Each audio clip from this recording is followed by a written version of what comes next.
Things in the woods. I'll never forget that night. I'm a park ranger, and that is all you will learn about me, aside from this story. During the summer of 2008, I had been assigned to a watchtower in the middle of a heavily wooded area. Most nights it was uneventful, and I tended to just read a book as I waited for my shift to end. However, this night, when I started my shift, the guy I took over from was shaken up. Concerned, I asked him what was wrong. He just shook his head and said, "There's things in the woods." He didn't say anything else and just left me standing there like a jackass. I thought, what a jerk. Well, I set up for the night and took out my book. It was Bentley Little, the mailman, and I found myself surprised by how much I enjoyed it. Sometime around an hour into my shift, something struck the window. I jumped and quickly set the book down before checking it out. I had expected it was either a big bug or some poor bird. I was right. It was a bird, but not what I had been expecting at all. The bird was clearly dead long before it collided with the window. Both wings torn right off and stripped of all feathers. It was bound together with straps made from long grass blades, with clear evidence that this was man-made. I quickly took out my flashlight and began scanning the area beneath me. I couldn't see much through the woods. However, as I did a quick double take, I swear I saw a shape dart away out of the light. I feel this needs some elaborating. I could barely make out anything, but when I brought my light over this thing, I only got a brief glimpse. I literally couldn't describe it for the life of me. The thing was fast. Too fast. "All right, punks. If you're out there, show yourself right now." I used my most commanding voice possible. Nothing. As I drew my pistol, I heard the radio crackle. Naturally, I went to check and picked up the receiver. As I held it up to my ear, I could only hear static.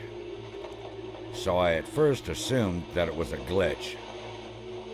But right as I decided to set it down, something stopped me, and I turned off the radio.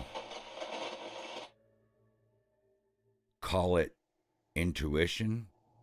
Something just wasn't right. I just had an idea or a thought. So I turned the radio back on. And then I realized I could hear something over the radio. It was faint, so I really had to strain to hear it.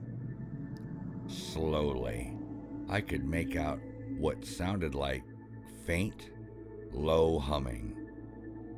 There was a pattern to it, a steady beat that started low, built up carefully, then dropped back down in an instant. I don't know how long I listened to that humming, but eventually I turned off the radio for good. Then I realized I could still hear the humming. Without a second thought, I drew my pistol and turned around on my heel, before steadily walking back outside. The humming sounded like it was all around me, following that same pattern. I still had to strain to make it out, but there was no question it was there. I swiveled around, pistol aimed at the empty air. Every part of me was screaming to call for backup, but I wasn't sure what I needed backup for. I needed some definitive proof of what I was dealing with. So I waited, on guard and ready, and then it stopped. As I became accustomed to the silence, I realized how all-encompassing it was. I couldn't hear anything, not even a bug chirping. Cautiously turning my flashlight back on, I pointed it down at the base of the tower. Nothing whatsoever. Then I heard a creak. I immediately spun around, processing this information. At first, I dismissed it as just the wood contracting. But then there was another creak, and another. Something was up here with me. It took me a few moments to realize that it was just around the corner. In that moment, fright or flight kicked in full gear. I chose fight. I rounded the corner and found nothing. Absolutely nothing. I'm not ashamed to admit it, I was unnerved, but I still had a job to do, with no other option. I decided to call for backup. I should have done that a long time ago. I realized, after looking at the receiver a little closer, the antenna wire had been cut right off. I started, dumbfounded for a few moments, before grabbing my walkie-talkie instead. But when I turned it on, all I got was a harsh whine right in my ear, which caused me to drop it. As I recovered, once I immediately tried to find it, but it was gone. My situation was desperate.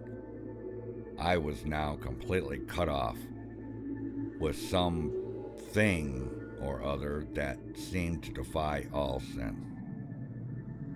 If I was going to make it out of this, I had to stay put and wait for someone to come and check on me. I still had my pistol drawn, waiting and waiting.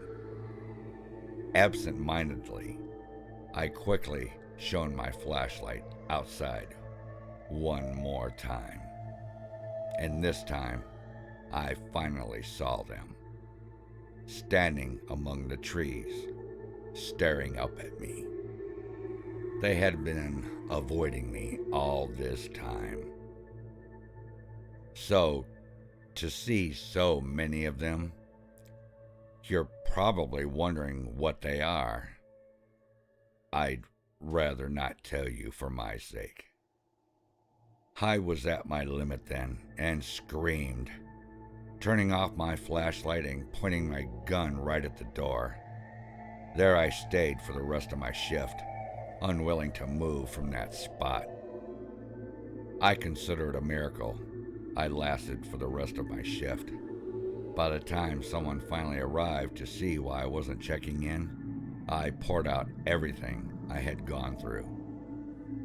At first, the other ranger looked at me like I was crazy, but when he asked if I had any proof, something landed on the roof of his car. It was another dead, naked, and wingless bird wrapped in grass. Needless to say, we booked it right out of there. When I got back and made a report about what happened, I demanded to speak with the last guy who had been on shift. I really wanted to let him have it for not warning me of what was out there. But here's the thing. We never found him. We searched high and low, checked every single record for a trace, tried to look up his name. It, it, it's it's like we couldn't even remember it. But for all intent and purposes, it seemed like he had never existed in the first place. So what in the hell took his shift, and what did I speak to?